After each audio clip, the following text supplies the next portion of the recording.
Hello everyone, welcome to all. मैं धर्मेंद्र सोनी अपने YouTube channel chemistry classes by DS sir में आप सभी का हार्दिक स्वागत करता हूं।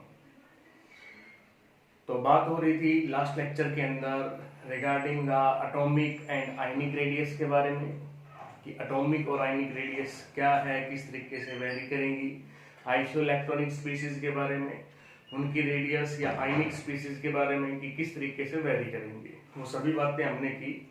उसी के अंदर जब आयंस की बात होती है तो कटायन और अनायन दोनों की बात करते हैं।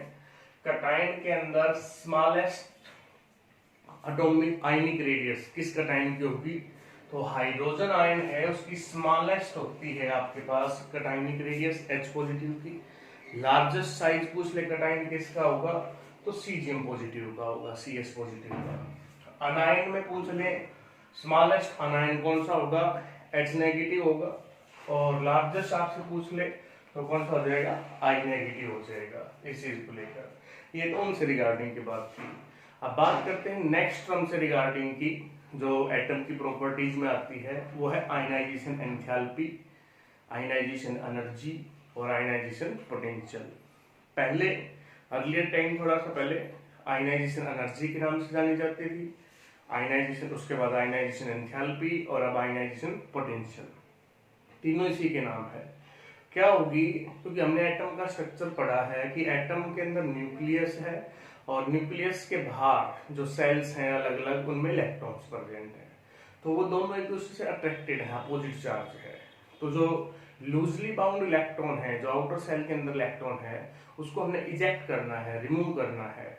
तो वहां से हटाने के लिए हमें फोर्स लगाना है, एनर्जी लगानी है। तो वो एनर्जी जो इलेक्ट्रॉन्स को निकालने के लिए, इजेक्ट करने के लिए काम आ रही है, उसकी गैसियस स्टेट के अंदर, एटम के अंदर, वो क्या कहलाएगी, आयनाइजेशन एंथैल्पी और आयनाइजेशन एनर्जी। और डिस्चार्ज ट्यूब के अंदर ले लेते हैं और वो पोटेंशियल जब लगाते हैं उसको रिमूव करने के लिए, वो आयनाइजेशन पोटेंशियल कहलाता है। तो बात डेफिनेशन की है कि it is the minimum amount of energy required to remove the most loosely bound electron from an isolated gaseous state of the atom। ये बात बहुत जरूरी है, isolated gaseous state of the atom. Atom को हमने गैसियस स्टेट में ले रखा है, कोई सॉलिड भी होगा, कोई लिक्विड भी होगा, सभी को गैसियस फॉर्म में लेकर और वहां से इलेक्ट्रॉन को इजेक्ट करना है आउटर सेल से, वो एनर्जी आयनाइजेशन एंथैल्पी कहलाती है।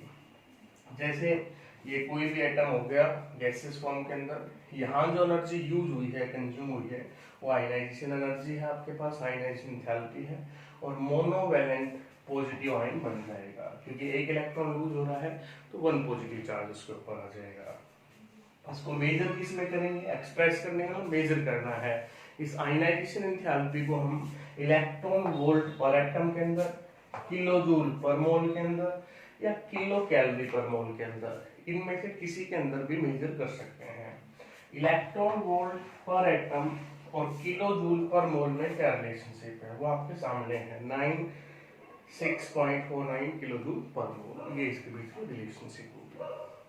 Okay, like the removal of first electron from isolated gaseous state of the atom, जिस तरीके से फर्स्ट इलेक्ट्रॉन को रिमूव किया, ऐसे हम उससे नेक्स्ट इलेक्ट्रॉन, सेकंड इलेक्ट्रॉन को भी रिमूव कर सकते हैं, थर्ड इलेक्ट्रॉन को भी रिमूव कर सकते हैं, फोर्थ को भी रिमूव कर सकते हैं। तो यही बात यहाँ मेंशन की गई है कि it is possible to remove second, third and successive electron from positive ion one after the other, one by one, एक साथ नहीं होगा, इस बात का ध्यान रखना है। पहले एक हो गया, उसके बाद फिर दूसरा, फिर तीसरा, फिर चौथा, इस तरीके से। और उसके लिए जो टर्म यूज की गई है वो कहलाएगी successive ionization enthalpy. 1 by 1 electron को रिमूव करना है, वो सक्सेसिव आयनाइजेशन एंथैल्पी कहलाएगी। ये चीज यहाँ हमने मेंशन कर दी है, this is called successive ionization enthalpy.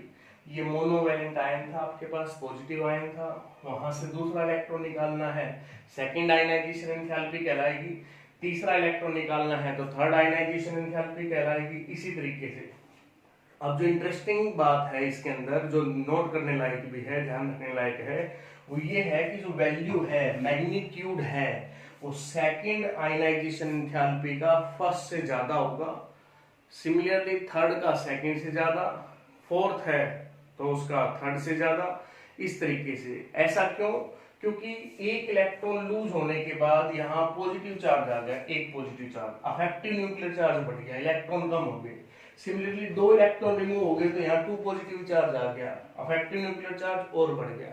इसलिए हमेशा ये मैग्नीट्यूड हमेशा ध्यान रखें कि जिसका भी दे रखा है, जैसे मान लो फोर्थ की बात कर लो मैं, फोर्थ आयनाइजेशन एंथैल्पी है तो इसका मैग्नीट्यूड थर्ड वाले से ज्यादा होगा, थर्ड वाले का ज्यादा होगा सेकंड वाले से, सेकंड वाले का ज्यादा होगा फर्स्ट वाले से। इसके अलावा अगर फिफ्थ होता तो फिफ्थ का ज्यादा हो जाता फोर्थ वाले से। क्यों है? क्योंकि after the removal of electron effective nuclear charge increase हो जाता है। अब बात करते हैं factor affecting on the ionization enthalpy. Factor affecting के अंदर पहला फैक्टर है साइज ऑफ एटम, कि आयनाइजेशन एंथैल्पी एटॉमिक साइज पे डिपेंड करती है। क्या रिलेशनशिप है दोनों के बीच में? कि ionization enthalpy inversely proportional to atomic size. Inversely proportional का क्या मतलब होता है? कि अगर एक फैक्टर बढ़ रहा है तो दूसरा कम हो जाएगा। मतलब अगर एटॉमिक साइज बढ़ेगा तो आयनाइजेशन एंथैल्पी कम होगी, एंड वाइस वर्सा, इससे उल्टा अगर साइज कम होता है तो आयनाइजेशन एंथैल्पी बढ़ जाएगी। तो फैक्टर है जो उसको इफेक्ट कर रहा है। ये बात आपने इसमें डिक्टेट करनी है, लिखनी है, मैंने नहीं लिखी है, मैं जो बोल रहा हूं वो आपने लिखना है। क्या लिखोगे यहाँ पर? दैट इज के अंदर कि ionization enthalpy decrease with increase in atomic size. ऐसा क्यों? Because with increase in atomic size effective nuclear charge decrease, क्यों कम हो जाता है, इसलिए। ये बात आपको यहाँ मेंशन करनी पड़ेगी। इसके बाद सेकंड फैक्टर आ जाता है स्क्रीनिंग इफेक्ट। स्क्रीनिंग इफेक्ट क्या है वो हम पढ़ चुके हैं पीछे लेक्चर के अंदर, तो आप उन वीडियो लेक्चर के अंदर दोबारा से देख सकते हैं चैनल के ऊपर जाकर। तो स्क्रीनिंग इफेक्ट के भी इनवर्सली प्रोपोर्शनल है आयनाइजेशन एंथैल्पी। मतलब जितनी ज्यादा शिल्डिंग है, शिल्डिंग क्या थी मैं बेसिकली एक बार बता रहा हूँ, न्यूक्लियस था, इनर सेल्स थी, वो आउटर सेल है। तो जो अंदर वाली सेल है उनकी वजह से न्यूक्लियस का पूरा प्रभाव नहीं पड़ पाता बाहर वाली सेल के ऊपर, तो उस चीज को शील्डिंग बोला गया था, स्क्रीनिंग बोला गया था। जितनी ज्यादा स्क्रीनिंग होगी उतना ही इस न्यूक्लियस का प्रभाव आउटर सेल इलेक्ट्रॉन पे कम हो जाएगा, और न्यूक्लियस का प्रभाव कम हो गया वो आसानी से निकल जाएगा। मतलब अगर स्क्रीनिंग कांस्टेंट ज्यादा है, शील्डिंग ज्यादा है, स्क्रीनिंग इफेक्ट ज्यादा है तो आयनाइजेशन एंथैल्पी कम हो जाएगी। ये बात यहाँ मेंशन करनी है कि ionization enthalpy decrease with increase in screening effect, because also effective nuclear charge decrease. Screening effect बढ़ेगा तो अफेक्टिव न्यूक्लियर चार्ज कम हो जाएगा। नेक्स्ट है nuclear charge, third factor. Nuclear charge, nucleus पे जितना ज्यादा चार्ज बढ़ेगा, अफेक्टिव न्यूक्लियर चार्ज जो बढ़ेगा, न्यूक्लियर की बजाय हम बोलेंगे अफेक्टिव न्यूक्लियर चार्ज, उतनी ही ज्यादा आयनाइजेशन एंथैल्पी होगी, उतना ही न्यूक्लियस का इफेक्ट है वो आउटर सेल इलेक्ट्रॉन के ऊपर होगा। तो 3 फैक्टर हो गए। फैक्टर नंबर 4 फैक्टर अफेक्टिंग में नेक्स्ट फैक्टर है नंबर 4। नंबर 4 फैक्टर है half and fulfilled electronic configuration. कि हाफ और फुलफिल्ड इलेक्ट्रॉनिक कॉन्फ़िगरेशन ज्यादा स्टेबल होते हैं as compare to partially filled electronic configuration के। अब वो स्टेबल है, वहां से इलेक्ट्रॉन को इजेक्ट करना मुश्किल होता है, डिफिकल्ट होता है, इसलिए उस केस में आयनाइजेशन एंथैल्पी ज्यादा मिलेगी, हाई होगी हाफ और फुलफिल्ड के केस के अंदर। इसलिए स्टेबिलिटी ऑफ हाफ और फुलफिल्ड इलेक्ट्रॉनिक कॉन्फ़िगरेशन के डायरेक्टली प्रोपोर्शनल होती है आयनाइजेशन एंथैल्पी। डायरेक्टली प्रोपोर्शनल का मतलब पता है आपको कि स्टेबिलिटी जितनी ज्यादा होगी उनके अंदर, वहां से इलेक्ट्रॉन को रिमूव करना उतना ही डिफिकल्ट हो जाएगा। नंबर 5 और लास्ट फैक्टर की बात है पेनिट्रेशन इफेक्ट्स और shape of orbital. Penetration effect के अंदर हम बात करते हैं कि जो ऑर्बिटल है सेम एनर्जी लेवल है, उस पे s ऑर्बिटल भी है, p भी है, d भी है और f भी है। तो न्यूक्लियस की तरफ पेनिट्रेट कौन कर रही है, क्लोज कौन है? तो s ऑर्बिटल किसी भी एनर्जी लेवल पर सबसे क्लोज होती है न्यूक्लियस से, उसके बाद होती है p, उसके बाद होती है d और उसके बाद क्या होती है f ऑर्बिटल। तो s ऑर्बिटल क्लोज है टुवर्ड्स द न्यूक्लियस। अब मैं बात कर लूं, मान लीजिए 4s 4p 4d और 4f, ये आपको दे दिए, एनर्जी लेवल 4 है लेकिन ऑर्बिटल अलग अलग है। तो किस सब सेल से इलेक्ट्रॉन को निकालना मुश्किल है? तो 4s से निकालना मुश्किल है क्योंकि 4s न्यूक्लियस के क्लोज है as compare to 4p close as compare to 4d close as compare to 4f। तो ये पेनिट्रेशन इफेक्ट कहलाता है s orbital is more close than p orbitals and it is than d and f, और p d और f से ज्यादा close है for same orbit या सेम एनर्जी लेवल के लिए। So difficult to remove the electron from it, and this is the penetration effect order S, P, D और F। Variations of ionization enthalpy की बात हो रही है ग्रुप में और पीरियड में। आयनाइजेशन एंथैल्पी किस तरीके से वेरी करेगी? पहले बात कर रहे हैं ग्रुप से रिगार्डिंग की, फिर बात करेंगे पीरियड से रिगार्डिंग की। ग्रुप में जब हम बात करते हैं तो ग्रुप में एटॉमिक साइज बढ़ता है टॉप से bottom down the group. Atomic size के इनवर्सली प्रोपोर्शनल थी ionization enthalpy. It means ionization enthalpy group में डिक्रीज होगी, डाउन द ग्रुप कम हो जाएगी। यही बात यहाँ मेंशन की गई। It decrease down the group because atomic size increase due to which effective nuclear charge decrease. उसकी वजह से साइज बढ़ने से अफेक्टिव न्यूक्लियर चार्ज कम हो जाता है। लेकिन एक्सेप्शन है, ये बात ध्यान रखनी है, एक्सेप्शनल है कहां से? After the 72 atomic number of element कि 72 एटॉमिक नंबर के बाद। अब 72 कहां आता है सर? एफ ब्लॉक एलिमेंट में हमने लेंथेनम पढ़ा था, लेंथेनम 57 था और ल्यूटियम तक 71, ये 4f सीरीज में था आपके पास। इसके बाद 72 स्टार्ट हो जाता है, तो वहां से एक्सेप्शनल स्टार्ट हो जाएगा और वो कहां तक जाएगा? 82 तक जाएगा। तो 73 से लेकर 82 जिनका एटॉमिक नंबर है वहां एक्सेप्शनल है। उन ग्रुप के एलिमेंट की आयनाइजेशन एंथैल्पी उनसे ऊपर वाले से ज्यादा होगी, नहीं तो डाउन द ग्रुप कम होनी चाहिए थी लेकिन उनसे हाइयर होगी। यही बात यहाँ मेंशन की गई है। Tantalum 73, 2pp lead 82 higher ionization enthalpy than those of element above them in a same group, कि उनके ग्रुप में जो उनके ऊपर प्रेजेंट है उनसे ज्यादा है। क्यों ज्यादा है? ड्यू टू लेंथेनॉइड कॉन्ट्रैक्शंस की वजह से, कि यहाँ लेंथेनॉइड कॉन्ट्रैक्शन आ गई थी बीच में, उस वजह से है। जैसे एग्जांपल दिया गया है, ये लिखना है इसके बाद कि ग्रुप 13 था बोरोन फैमिली, बनी आलू गोभी इन तेल। तो थैलियम की कम होनी चाहिए थी लेकिन ज्यादा है इनिडियम से। Similarly P P lead carbon 14 group 14 में आता है, कहे सीताजी सुनो प्रभु, तो पीपी की ज्यादा है as compare to tin. Aluminium से नीचे गैलियम था, तो गैलियम की कम होनी चाहिए थी लेकिन दोनों की नियरली सेम होती है। साइज में भी इनके पास आया था कि गैलियम का साइज एल्यूमिनियम के कंपैरिजन में कम था। तो ये सारी बातें आपको ध्यान रखनी है इनसे रिगार्डिंग की।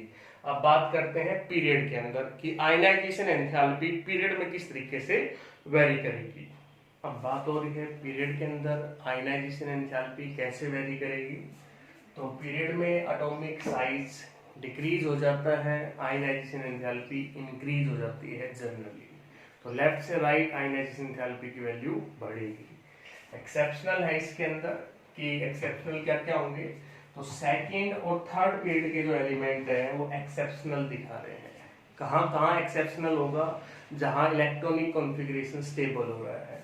जैसे बेरिलियम लिखा है, beryllium nitrogen neon have higher ionization enthalpy than corresponding boron oxygen fluorine element respectively. अब लेफ्ट से राइट चले तो बेरिलियम के बाद बोरोन आता है और हम क्या पढ़ा रहे हैं? लेफ्ट से राइट आयनाइजेशन एंथैल्पी बढ़ेगी तो ज्यादा किसकी होनी चाहिए? बोरोन की। बट होती किसकी है? बेरिलियम की। क्यों होती है ज्यादा? क्योंकि इसका इलेक्ट्रॉनिक कॉन्फ़िगरेशन फुलफिल्ड है। बोरोन का लिखोगे 1s2 2s2 2p1, इसका पार्शियली फिल्ड है यहाँ पर। सिमिलरली नाइट्रोजन से नेक्स्ट एलिमेंट है राइट के अंदर ऑक्सीजन। अब नाइट्रोजन का कॉन्फ़िगरेशन हाफ फिल्ड है 1s2 2s2 2p3। Half filled होने की वजह से ये स्टेबल होता है, तो इसलिए इसकी आयनाइजेशन एंथैल्पी ज्यादा होती है ऑक्सीजन से। इन बातों पर क्वेश्चन भी बनते हैं, ऑब्जेक्टिव क्वेश्चन में ऑर्डर भी लिखना आता है। इंपॉर्टेंट पॉइंट है ध्यान रखने के लिए। नियोन की बहुत ही ज्यादा हाई है एज कंपेयर टू फ्लोरीन। क्यों? नियोन का इलेक्ट्रॉनिक कॉन्फ़िगरेशन कैसा है? फुलफिल्ड है, स्टेबल है। सिमिलरली थर्ड पीरियड के अंदर बात बता रखी है, मैग्नीशियम की ज्यादा है एल्यूमिनियम से, मैग्नीशियम बेरिलियम के नीचे आता है, फुल फील्ड इलेक्ट्रॉनिक कॉन्फ़िगरेशन है। नाइट्रोजन के नीचे फॉस्फोरस आता है, हाफ फील्ड इलेक्ट्रॉनिक कॉन्फ़िगरेशन है। नियोन के नीचे आर्गन आती है, फुल फील्ड इलेक्ट्रॉनिक कॉन्फ़िगरेशन है। तो ये एक्सेप्शनल है, इन पे सब्जेक्टिव और ऑब्जेक्टिव दोनों तरह के क्वेश्चन बनते हैं। रीजन पता हो कि इसकी क्यों ज्यादा है, क्यों इसकी वैल्यू ज्यादा होगी, इससे रिगार्डिंग। It's okay. अब बात कर रहे कुछ important point regarding the ionization enthalpy की, जो छोटी छोटी बातें आपने ध्यान रखनी है आयनाइजेशन एंथैल्पी के बारे में। उसमें पहली बात है कि प्रत्येक पीरियड के अंदर अल्कली जो मेटल है उनकी आयनाइजेशन एंथैल्पी सबसे कम होगी, क्योंकि पीरियड अल्कली मेटल से स्टार्ट होता है। तो अल्कली मेटल की सबसे कम है, और अल्कली मेटल में टॉप से बॉटम चलेंगे तो सीजियम की सबसे लोवेस्ट होती है। अगर आपसे ये पूछा जाए कि name the element which has lowest ionization enthalpy in periodic table, तो आपका आंसर सीजियम होगा, CS होगा जिसका सिंबल है उससे रिगार्डिंग। लेफ्ट से राइट चलते हैं पीरियड में, तो पीरियड के लास्ट के अंदर नोबल गैसेज हैं, तो प्रत्येक पीरियड के अंदर नोबल गैसेज की आयनाइजेशन एंथैल्पी सबसे ज्यादा होगी। यही बात यहाँ मेंशन की गई है कि नोबल गैसेज की ज्यादा होगी, और नोबल गैसेज में भी किसकी ज्यादा, हीलियम की सबसे ज्यादा, क्योंकि टॉप के ऊपर प्रेजेंट है। तो हाईएस्ट पूछी जाए किसकी है, हीलियम, लोवेस्ट पूछी जाए तो सीजियम। उसके बाद लार्जेस्ट जंप कि फर्स्ट से सेकंड आयनाइजेशन एंथैल्पी के बीच में जो लार्जेस्ट जंप मिलेगा वो अल्कली मेटल के लिए। कई बार इन पे डाटा दे देते हैं कि एक एलिमेंट की आयनाइजेशन एंथैल्पी इतनी है, सेकंड इतनी है, कौन सा एलिमेंट होगा प्रिडिक्ट करेंगे। तो डाटा में जिसमें सबसे ज्यादा जंप दिखाई दे फर्स्ट से सेकंड आयनाइजेशन एंथैल्पी के बीच में, तो अल्कली मेटल होगा डेफिनेटली। अगर सेकंड और थर्ड के बीच में बहुत ज्यादा गैप दिखाई दे, जंप दिखाई दे, तो वो अल्कलाइन अर्थ मेटल होगा, क्योंकि अल्कलाइन अर्थ मेटल में 2 इलेक्ट्रॉन निकलने के बाद नोबल गैस कॉन्फ़िगरेशन आ जाता है, इसलिए तीसरा इलेक्ट्रॉन निकालना मुश्किल हो जाता है। सिमिलरली अल्कली मेटल में 1 इलेक्ट्रॉन निकलने के बाद नोबल गैस कॉन्फ़िगरेशन आ जाता है, तो दूसरा इलेक्ट्रॉन निकालना मुश्किल हो जाता है। तो ये सारी बातें थी regarding the ionization enthalpy. I hope आप लोगों ने लेक्चर को एंजॉय किया होगा, अच्छे से इसको समझा होगा। फिर से बेटा, स्टे सेफ, स्टे होम, बचें, स्वस्थ रहें, मस्त रहें, खुद का भी ध्यान रखें और परिवार का भी ध्यान रखें। Bye bye.